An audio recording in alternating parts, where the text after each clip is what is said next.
Hi, everybody. How are you all? I hope you had a good holiday. Well, you have seen the thumbnail by now. And yes, in this video, I will explain why Hindus actually visit temples. It is going to be very interesting. So let us not waste any more time and get into the video.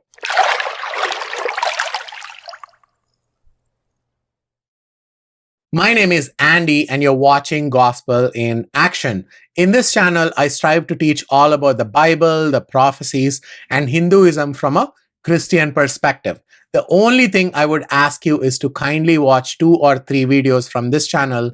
You will automatically subscribe. I have been very clear and explained why all Hindus are agnostics, right? If you are still unaware of the word agnostic, it means that people who believe in God but don't know who He is. Agnostics believe that there is some outside force that is controlling the universe but don't know who and what that force is. In case of Hindus, because they don't know what this incredible force is, they have concluded that God is nothing but the universe itself and everything in it. Basically, they have confused themselves because of the omnipresent nature of God.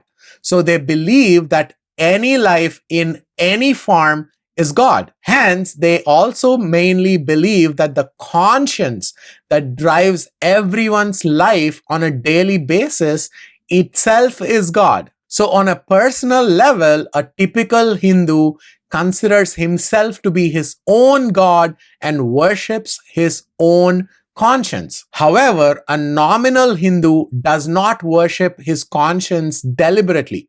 He doesn't even know what and why he is doing what he is doing. A nominal and a religious Hindu simply copies what his parents and ancestors did for centuries. But a knowledgeable Hindu who understands his scriptures, who practices the Gnana Yoga, knows that being religious does not get him anywhere. He also knows that worshipping idols does not get him anywhere, or even visiting temples does not get him anywhere. So the aim of a knowledgeable Hindu is to achieve moksha by following the path of yoga and Eastern transcendental meditation. Moksha is nothing but the Hindu version of salvation, where a Hindu reaches a state where he would not be reincarnated in his next birth, but dissolve in the universe. So a knowledgeable Hindu does not even visit temples. He might do it to satisfy his family members, but he knows that by visiting temples, he does not get any kind of progress that he desires or what their scriptures promise. I told you previously that the progress these Hindus are looking for is a spiritual progress towards moksha, but without God, the creator, in the process. Yes, if you look closely, they don't require God at all for their practices of yoga and meditation. This, in fact, is a great selling point, feeding the sin nature of human beings, which is the same very reason that yoga and meditation are becoming popular even in the Western world today. Now, coming back to the context of this video, if the Hindus worship their own consciences, why do they even go to the temples, right? And why are the temples flourishing in India and even in the rest of the world? Let me tell you this. 99% of all the Hindus are the nominal and the religious ones, and not the knowledgeable ones. So we'll talk about the nominal and the religious Hindus in this video.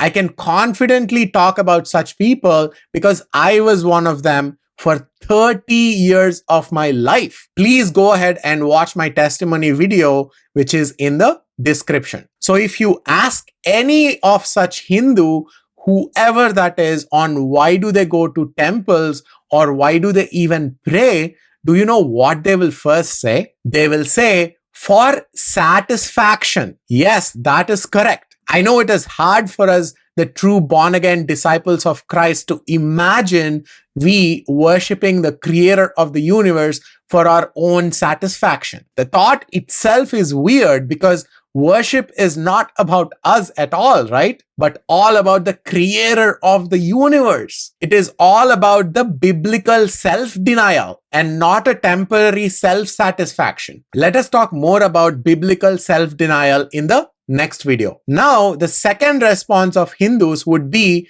by following those traditions and doing those rituals, our ancestors lived good lives. And so we will also have good lives. They say this even though most of them live miserable lives with a lot of stress, job pressures, family tensions, relationship issues, and whatnot. They think that whatever they are facing is a normal part of everyone's life. So just like any human being would take a break from the stress of such life and go on a vacation or to a small park to get some fresh air and relax, these nominal Hindus choose to go to temples to divert their minds, especially by talking to an imaginary person in the form of those idols to relieve their stresses. In the process, they get this false sense of satisfaction that someone heard their problems and assured them that everything will be all right. I can say this because I used to do the same thing. If the problems are not their primary focus, such Hindus visit temples for bargains. Yes, you heard that right. They would make deals with those idols like this. I promise to give you a part of my income if you can somehow give me a good job. Something like that. The most famous deal that most people that I know still make in my hometown is that they would promise to walk around the idol 108 times first to get a visa to the USA.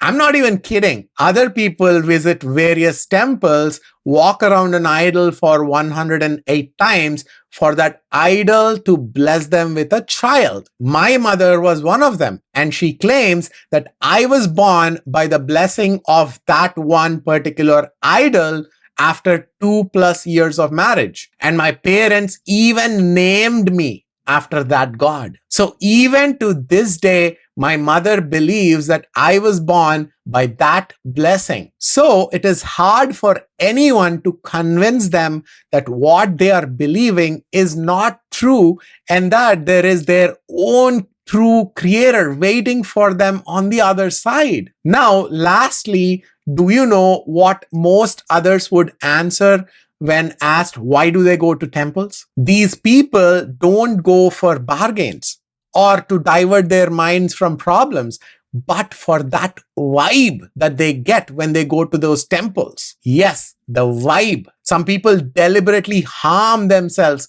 to experience that vibe. Some people walk barefoot on the icy Himalayas for that vibe. Some people I know walk on their knees to climb up the 7 hills all the way from Tirupati to Tirumala in Andhra Pradesh just to visit an idol. Why?